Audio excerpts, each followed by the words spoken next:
The man in the window. కిటికీలో మనిషి. అది తుఫానుతో కూడిన రాత్రి. రమేష్ 10వ అంతస్తులోని తన అపార్ట్మెంట్లో ఒంటరిగా నివసిస్తున్నాడు.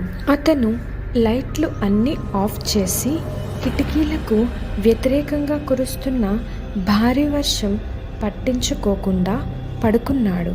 కానీ ఏదో తేడాగా అనిపిస్తుంది. మంచం మీద పడుకొని కిటికీ వైపు చూశాడు. కర్టెన్లు వేసి ఉన్నాయి, కానీ సన్నని గ్యాప్ ద్వారా అతను దానిని చూశాడు. ఒక నీడ కదులుతోంది. ఎవరో బయట నిలబడి నేరుగా తన గదిలోకి చూస్తున్నారు. అతని గుండె కొట్టుకుంటుంది.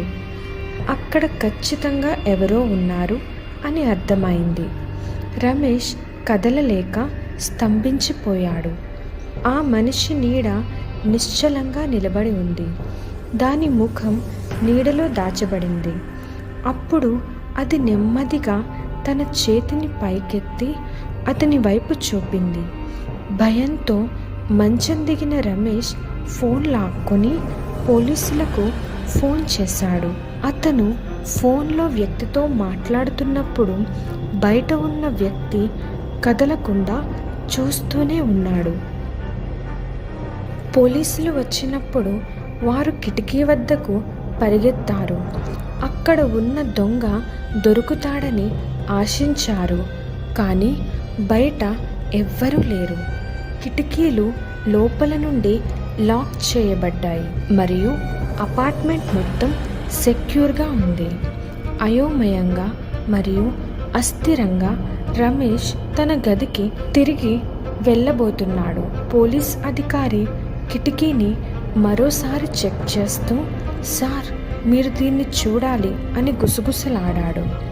రమేష్ తిరిగి చూశాడు. గ్లాస్ మీద హ్యాండ్ ప్రింట్ స్పష్టంగా ఉంది, కానీ అది కిటికీ లోపల నుంచి ఉంది. ఆ వ్యక్తి అపార్ట్మెంట్లోనే ఉన్నాడు.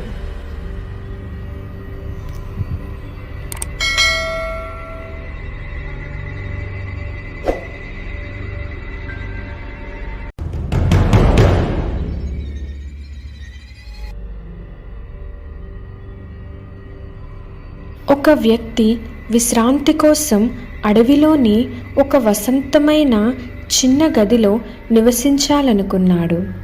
ఒకరోజు సాయంత్రం మంటలు చెలరేగి ఉన్నప్పుడు అతను క్యాబిన్లో, అంటే ఆ చిన్న గదిలో ఒంటరిగా కూర్చుని ఉన్నాడు. అప్పుడే అతనికి మందంగా తలుపు తట్టడం వినిపించింది. ఇది జంతువు లేదా గాలి అని అతను భావించి అతను దానిని పట్టించుకోలేదు. కానీ తలుపు తట్టడం మరింత శక్తివంతంగా, అత్యంత భయంకరంగా మారాయి. చివరిగా అతను తలుపు తెరిచాడు, కానీ అక్కడ ఎవ్వరూ కనిపించలేదు. ఆశ్చర్యంతో అతను బయట జాగ్రత్తగా చూశాడు, కానీ ఎక్కడా కూడా ఏమీ కనిపించలేదు. తిరిగి ఇంట్లోకి వెళ్ళబోతున్నప్పుడు అతను వెనుక నుండి ఒక మృదువైన గళం విని, ఇంట్లోకి తిరిగి వెళ్ళొద్దు అని వినిపించింది. అతను తిరిగి చూసినప్పుడు అతని వెనుక ఎక్కడా కూడా ఏమీ కనిపించలేదు. భయాందోళనకు గురైన అతను తలుపు గడియ పెట్టి నిద్రించడానికి ప్రయత్నించాడు.